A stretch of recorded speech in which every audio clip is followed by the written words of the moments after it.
দোয়া করার সাথে সাথে ওখানে মালিক ওনাকে নিয়ে যান। আর ওই সময় এক মুহাদ্দিস স্বপ্নে দেখে, তার কিছু আগে স্বপ্নে দেখে কি নবীজি আয় হায় ফুলের মালা নিয়া 4 খলিফা আবু বকর, ওমর, উসমান, আলী তাদেরকে নিয়ে দাঁড়ায় রয়েছেন।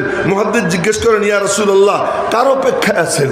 নবীজি বললেন, জানো না, আমার মুহাম্মদ ইবনে ইসমাইল বুখারী আসতেছে, মুহাম্মদ ইবনে ইসমাইল বুখারী আসতেছে, ওর ইস্তেকবালের জন্য আমি রয়েছি। আল্লামা শাহরানী রহমতুল্লাহ আলাইহি বলেন যে আমি স্বপ্নে দেখি আমার সঙ্গে আমার 7 জন বন্ধু, 7 বন্ধু একত্রিত হয়েছি নবীজির সামনে বুখারী শরীফ, আমরা বসছি, তো নবীজি আমাদেরকে বুখারী শরীফ পড়াইছেন। এক। দ্বিতীয় যে ইমাম আবু যায়েদ মারওয়াজি রহমতুল্লাহ আলাইহি উনি খালি মুয়াত্তা মালিক পড়তেন। মুয়াত্তা মালিক বড় চমৎকার। কি চমৎকার! মুয়াত্তা মালিক হলো এই শুরু হয় ইমাম মালিক থেকে নবীজি পর্যন্ত যাইতে 2 সিঁড়ি। শুনেন, মালিক আন নাফে আন ইবনে ওমর, মালিক আন সালেম আন ইবনে ওমর। আর ইবনে ওমরের উস্তাদের নাম কি? আব্দুল্লাহ ইবনে ওমরের উস্তাদের নাম কি জানেন না? সবাই বলেন না, মুহাম্মদুর রাসূলুল্লাহ সাল্লাল্লাহু আলাইহি ওয়াসাল্লাম। তো সনদ আলী হওয়া, উঁচু সনদ হওয়া, এটা সাংঘাতিক ব্যাপার সেবার। কালকে দেখি শেখ আহমদ সাহেব বলতেছেন আমার সনদ উঁচু সনদ। কি সনদ? আমার উস্তাদ আব্দুল কাইয়ুম সাহেব রহমতুল্লাহ আলাইহি, ওনার উস্তাদ শাইখুল ইসলাম হুসাইন আহমদ মাদানী। আমি মনে করি কি মাশাআল্লাহ, হুজুর অনেক বুড়া, আমি অত বুড়া না, কিন্তু তারপরেও আমিও শাইখুল ইসলাম মাদানী পর্যন্ত এক মাধ্যমে চলে যাই। আমার উস্তাদ আল্লামা কাজী মুতাসিম বিল্লাহ রহমতুল্লাহ আলাইহি, আল্লামা নাসির আহমদ খান সাহেব রহমতুল্লাহ আলাইহি, আল্লামা আব্দুল হক আজমি রহমতুল্লাহ আলাইহি, ওনাদের 3 জনের উস্তাদ শাইখুল ইসলাম হুসাইন আহমদ মাদানী রহমতুল্লাহ আলাইহি। তো মনে করলাম যাক, শেখ আহমদ সাহেব উনি তো অনেক বুড়া, তো উনিও এক মাধ্যমে হুসাইন আহমদ মাদানী সাহেব পর্যন্ত যান, আমিও এক মাধ্যমে যাই। এটা বড় খুশির ব্যাপার। সনদ যদি কি হয়, আলী হয়। তো মুয়াত্তা মালিকের সনদ ইমাম মালিক আর নবীজির মাঝে 2 সিঁড়ি। আরে খুশি লাগে আবু যায়েদ মারওয়াজির কিতাব খুইলেই খালি ওইটাই পড়ে। 2 সিঁড়ি পরেই নবীজি, 2 সিঁড়ি পরেই নবীজি। স্বপ্নে দেখেন একদিন নবীজি বলতেছেন, ইলা মাতা তাকরাউ কিতাবা মালিক আলা তাকরাউ কিতাবি। এ আবু যায়েদ, তুই কতদিন পর্যন্ত মালিকের কিতাব পড়বি, আমার কিতাব পড়বি না? ইয়া রাসূলুল্লাহ, আপনার কিতাব কোনখান? নবীজি বললেন, আমার কিতাব মুহাম্মদ ইবনে ইসমাইল বুখারীর কিতাব আমার কিতাব। এখন আপনাদেরকে বলি যে এর আগে এখানে একজন বলতেছিল আজকের প্রধান আকর্ষণ অমুক। আল্লাহর কসম, যে মজলিসে বুখারী শরীফের খতম হয় ওই মজলিসের প্রধান আকর্ষণ না কোনো পীরের তরিকাত, না কোনো হেরেমের ইমাম, না কোনো তথা মানে ওই মৌলানা ফজলুর রহমান, কথার কথা সৈয়দ আরশাদ মাদানী, যেই হোক না কেন, যখন খতমে বুখারী হবে, বুখারী শরীফের খতম হবে, ওই মজলিসের প্রধান আকর্ষণ বুখারী শরীফ। কেন? এই বুখারী শরীফ বুকে নিয়ে আসে মানে নবীজিকে বুকে নিয়ে হাজির হওয়া। এটা বলতেছি এত বড় দাবি করে কেন? এই জন্য বলতেছি যে আবু দাউদ শরীফ যদি কোনো ঘরে থাকে বা তিরমিজি শরীফ যদি কোনো ঘরে থাকে, তো মুহাদ্দিসিনে কেরাম বলেন ফাকা আন্নামা ফীহি নাবিয়্যুন ইয়াতাকাল্লাম, তবে যেন ওখানে নবীজি বসে বসে কথা বলতেছেন। সুবহানাল্লাহ, এত মরার মরা, সুবহানাল্লাহ কয় না ঠিক? এখন বলেন তো, এই যে কিতাবটা যে আমি ধরছি, মাথার উপরে উঠেছি, এখন উপরে উঠেছি, এই কিতাব এখানে আমি ধরা, বুকে ধরা মানে আমি যেন আমার নবীজিকে বুকে ধরে বসে আছি।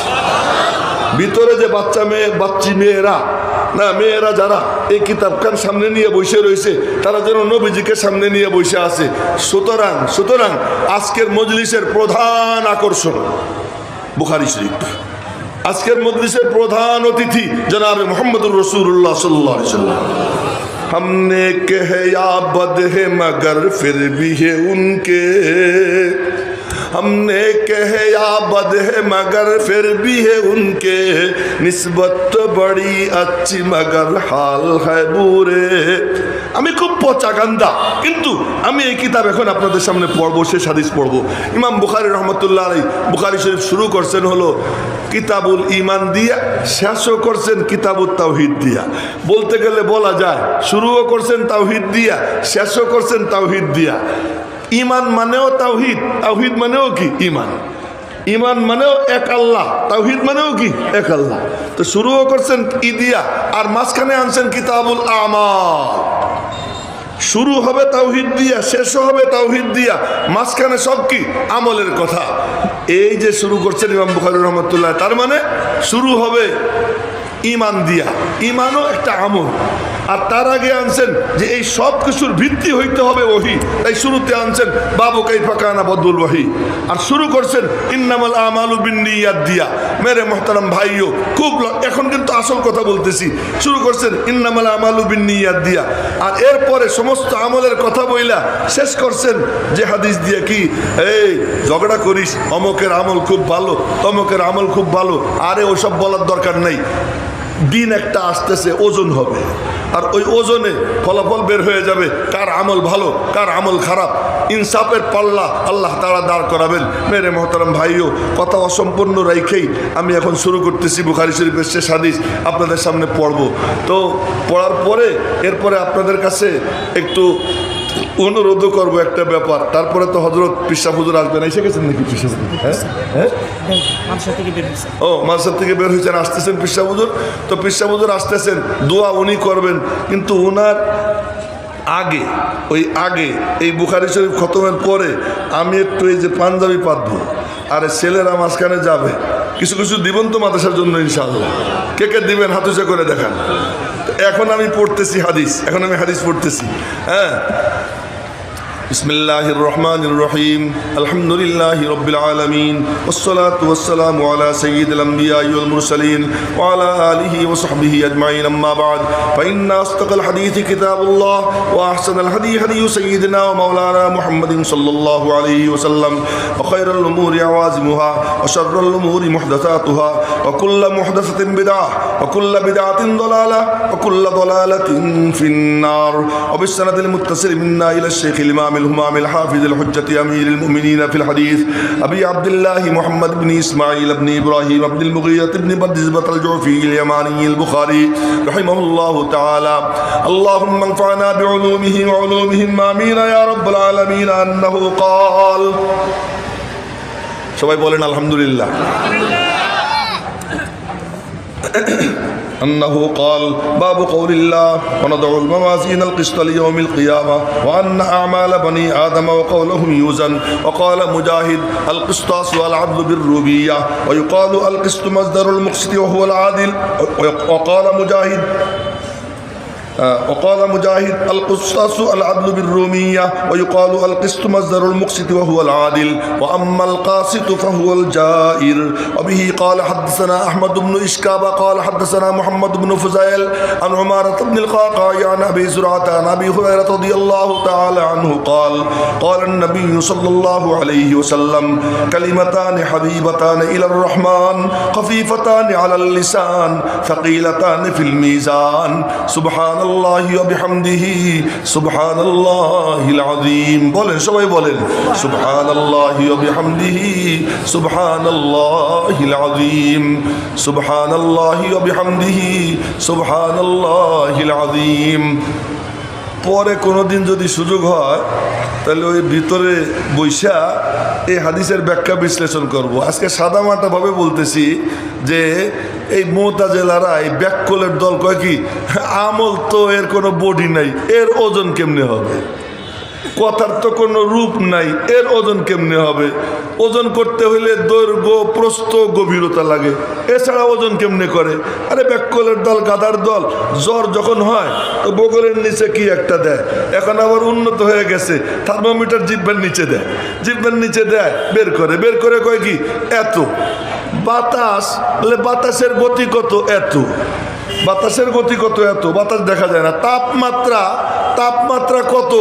এত। তাপমাত্রা কোনো বডি আছে? এই সব বডি ছাড়া জিনিস মাপা যায়। এখন এক মেশিন আবিষ্কার হয়েছে যে আমি কইলাম যে পিসা হুজুরের আমি মহব্বত করি, তো ওই মেশিন লাগাইলে দেখা যাবে আসলে মহব্বত করে কিনা। এই মহব্বত কি মাপার যন্ত্র কি হয়ে গেছে, আবিষ্কার হয়ে গেছে। এ যদি মানুষ পারে, আল্লাহ কি না পারে? এক। দ্বিতীয় কথা হলো, অনেকে বলেন যে মাপা হবে কি, আমেলকে মাপা হবে। আমেল যে আমল করছে তারে মাপা হবে। কেউ কেউ বলেন কি যে না, তো মাপা হবে কোনটা? আমল যেখানে ফেরেশতারা লেখে, হাফাজায় ওয়াইন্না আলাইকুম লাহাফিদিন কিরামান কাতিবিন, এরা কাঁধে বসে বসে লেখে, ওই রেজিস্টার মাপা হবে, আমেলরে মাপা হবে। তার এক দৃষ্টান্ত পাওয়া যায়। দৃষ্টান্ত কি? হযরত আব্দুল্লাহ ইবনে মাসউদ ছিলেন হ্যাংলা পাতলা লিকলিকে, তো ওনার রান ছিল কথার কথা মনে করেন আমার এই জায়গার মতো রান। রান যদি এখানকার মতো হয় তাহলে বুড়ালের উপরে টুক কেমন হবে, ঠ্যাং কতটুকু হবে? ওনারে নবীজি বলছেন, আব্দুল্লাহ তুমি আমার একখান মিসওয়াক ভাঙ্গে দাও। আব্দুল্লাহ ইবনে মাসউদ আর এক গাছে উঠছেন, আর এক গাছে উঠে মোটা ডালের উপরে বসছেন, বৈশাখ দুই ঠ্যাং ঝুলেই দিছেন। সাহাবীরা নিচের থেকে উপরের দিকে তাকাইয়া ওনার দুই ঠ্যাং দেখে হাসে দিছে, মনে হয় যেন পাখির ঠ্যাং। নবীজি বললেন, হাসলা যে কি কারণ? ওই যে ওর পা দেখা। জানো ওর পায়ের ওজন কত? বলে কত? ওর এক পা যদি এক পাল্লায় রাখা হয়, উহুদ পাহাড় যদি এক পাল্লায় রাখা হয়, আব্দুল্লাহ ইবনে মাসউদের এক পায়ের ওজন বেশি হবে। তো বোঝা গেল এর থেকে যে আমেলের ওজন হইতে পারে। এখানে আমি শুধু আপনাদের সামনে এটা বলতেছি যে ইমাম বুখারী রাহমাতুল্লাহ আলাইহি এই মুতাজিলা এবং জাহমিয়া এই গ্রুপ, ওদের কোনো অস্তিত্ব নাই, কিন্তু ইমাম বুখারী ঝলমল করতেছে যারা আম্মা মা ইয়ানফাউন নাস ফায়ামকুসু ফিল আরদ ওয়া আম্মা যাবাদু ফায়াযহাবু জুফাআ ওয়া আম্মা মা ইয়ানফাউন নাস ফায়ামকুসু ফিল আরদ। মনে রাখবেন, এজন্য আল্লাহর কাছে দোয়া করতে হয়, আল্লাহ তুমি আমাকে ইলমে নাফে দাও, যে উপকারী সমাজের কল্যাণকামী আল্লাহ তারে জিন্দা রাখে, আর যে সমাজের জন্য আবর্জনা বুঝা ওইগুলো বুদবুদ ফেরার মতো ওদের কোনো অস্তিত্ব থাকে না। এই দেখেন ইমাম বুখারী ঝলমল করতেছে, কোথায় জাহমিয়া, কোথায় কাররামিয়া, কিন্তু ইমাম আবু হানিফা ঝলমল করতেছে, কোথায় মুতাজিলা, মুতাজিলার কোনো অস্তিত্ব নেই, ওদেরকে শুধু কিতাবের পাতায় পাওয়া যায়। কিন্তু ইমাম আহমদ ইবনে হাম্বল ঝলমল করতেছে কিয়ামত পর্যন্ত। স্বপ্নে দেখছে একজন, আহমদ কেমন আছেন? আল্লাহ পাক আমার সাথে এমনি জান্নাতীদের সঙ্গে সপ্তাহে একবার সাক্ষাৎকার আল্লাহ দেন, আর আমার সঙ্গে আল্লাহ পাক রোজানা একবার সাক্ষাৎ দান করে। কি ব্যাপার? যে না পেয়ে সে কি থাকে? টিকে থাকে। তো মুতাজিলার কোনো অস্তিত্ব নাই, এখন শুধু কাগজের পাতায়। কিন্তু টিকে আছেন কারা? যারা তাদের বিরুদ্ধে দাঁড়াইছে। আমরা কারা কারা রাজি ইনশাআল্লাহ হকের পক্ষে বাতিলের বিরুদ্ধে রুখে দাঁড়াবো ইনশাআল্লাহ? রাজি আছি তো ইনশাআল্লাহ? আল্লাহ তুমি হাতগুলো কবুল করে নাও। এরা যারা হকের পক্ষে থাকবে, বাতিলের বিরুদ্ধে রুখে দাঁড়াবে, টিকে তারাই থাকবে। ইমাম বুখারী টিকে আছেন, ইমাম মুসলিম টিকে আছেন, ইমাম আবু হানিফা টিকে আছেন, আপনারাও টিকে থাকবেন। আল্লাহ পাক আমাদেরকে টিকে থাকার জামাতে শরীক হওয়ার তৌফিক দান করুন। ইমাম বুখারী রাহমাতুল্লাহ আলাইহি বলেন, বাবু কওলিল্লাহ ওয়া নাদাউল মাওয়াজিন আল কিসত লিয়াউমিল কিয়ামা। আল্লাহ পাকের কথা, আল্লাহ পাক ইরশাদ করেন, আমি ইনসাফের পাল্লা দাঁড় করাবো কিয়ামতের দিন, বনি আদমের আমল এবং তাদের কথা ওজন করা হবে। মুজাহিদ বলেন, কুস্তাস এটা হলো ইনসাফের অর্থে রুমি ভাষায়, কোরআন শরীফ আরবি আর রুমি ভাষায় অর্থ ইনসাফ। তার মানে কোরআন শরীফ থেকেই সব কিছু হয়েছে। এই টপিক্সের উপরে আর একদিন কথা বলবো, আজকে না। কেউ কেউ বলেন যে কিসত মাজদারুল মুকসিদ, আরে মাজদারুল মুকসিদ না, মাজদারু মাজদারিল মুকসিদ। আবার বলতেছি, ওই কলু আল কিস্তু মাজদারুল মুকসিদ না, আসলে হবে মাজদারু মাজদারিল মুকসিদ। মুকসিদের মাজদারের মাজদার হলো কি? কিসত। তো ওয়াহুয়াল আদিল। আবার এই কিসত সুলাসি মুজাররাদ থেকে আসলে তার অর্থ হয় জালেম। এই কিসত যদি সুলাসি মজিদফি থেকে হয় তার অর্থ হলো ইনসাফ। আর এইটাই যদি সুলাসি মুজাররাদ থেকে হয়, এই সুলাসি মুজাররাদ মানে 3 অক্ষর বিশিষ্ট, আর সুলাসি মজিদফি মানে 3 অক্ষরের মধ্যে আবার গুছি দিয়া আর এক অক্ষর, এটা বলে কি সুলাসি মজিদফি। তো সুলাসি মজিদফি হইলে তার অর্থ ইনসাফ, সুলাসি মুজাররাদ হইলে তার অর্থ হলো কি? জুলুম। এজন্য কোরআন শরীফে আসছে ওয়ানাদাউল মাওয়াজিন আল কিসতা না, আল কিসতাসুল মুক। আরেকখানে আছে কি যেন আরাকায়াত, আর এখন মাথায় নাই। আরাকায়াত হলো ওয়াম্মাল কাসিতুন। কাসিতুন মানে জালিমুন। তা কাসিত মানে কি? জালেম। তো কাসিত মানে জালেম, আবার কিসত মানে কি? ইনসাফ। ওয়ানাদাউল মাওয়াজিন আল কিসতা লিয়াউমিল কিয়ামা। মেরে মুহতারাম ভাইও, তো এরপরে ইমাম বুখারী তার অবিচ্ছিন্ন সনদে বর্ণনা করতেছেন, বর্ণনাকারী হযরত আবু হুরায়রা। মজার ব্যাপার হলো, শুরু করছেন হাদিস হুমায়দি দিয়া, শেষ করছেন হাদিস আহমদ দিয়া। হুমায়দির নামের মধ্যেও হামদ আছে, আহমদ নামের মধ্যেও কি আছে? হামদ আছে। তো হাম দিয়ে শুরু, হাম দিয়ে শেষ। এজন্য জান্নাতীদের শেষ কথা হবে কি? ওয়া আখিরু দাওয়াহুম আনিল হামদুলিল্লাহি রাব্বিল আলামিন। কন্যা আলহামদুলিল্লাহ রাব্বিল আলামিন। আচ্ছা, আর একদিকে চমৎকার কাম করছেন কি, হুমায়দির বাড়ি মক্কা, আহমদের বাড়ি মদিনায়। তো ইসলামের সূচনা হয়েছে মক্কায়, আর এইটা ভালোভাবে বিস্তার লাভ করছে কি মদিনায়। এই জন্য প্রথম হাদিসের উস্তাদ হলো মক্কি, আর শেষ হাদিসের উস্তাদ হলো কি মদানী। আজীব আজীব কাণ্ড কারবার ইমাম বুখারী ঘটাইছেন। ইমাম বুখারী রহমতুল্লাহ আলাইহি হাদিস হযরত আবু হুরায়রা থেকে বর্ণনা করেন, আমার নবীজি বলেন, আরে বলার ভঙ্গি, কালিমাতা বলার পরে সবার চোখ ছানা বড়া। নবীজি কি বলবেন সব তাকাই রয়েছে। হাবিবাতান ইলার রহমান, রহমানের কাছে খুব প্রিয়। রহমান শুনলেই মুমিনের মন নাইচে ওঠে, মুমিনের মন নাইচে ওঠে, রহমানের কাছে খুব প্রিয়। এই বলার পরে মনে মনে কয় কি, না জানি কত কষ্ট করে উচ্চারণ করতে হবে। নবীজি বলেন খাফিফাতান আলাল লিসান, উচ্চারণ একেবারে সহজ।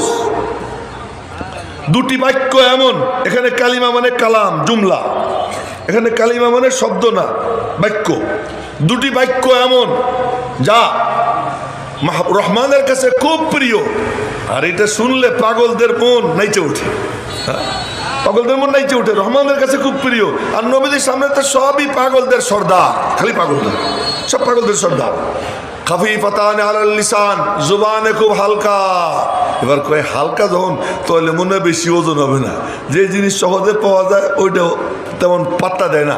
নবীজি বলেন এই ভালো করে যাই না রাখো, সাকিলাতান ফিল মিজান, মিজানে খুব ভারী হবে। খুব ভারী হওয়ার মতলব কি, বলে ভারী হওয়ার মতলব হলো নেক আমলের পাল্লাকে ভারী করে জমিনের সঙ্গে মিশিয়ে দিবে।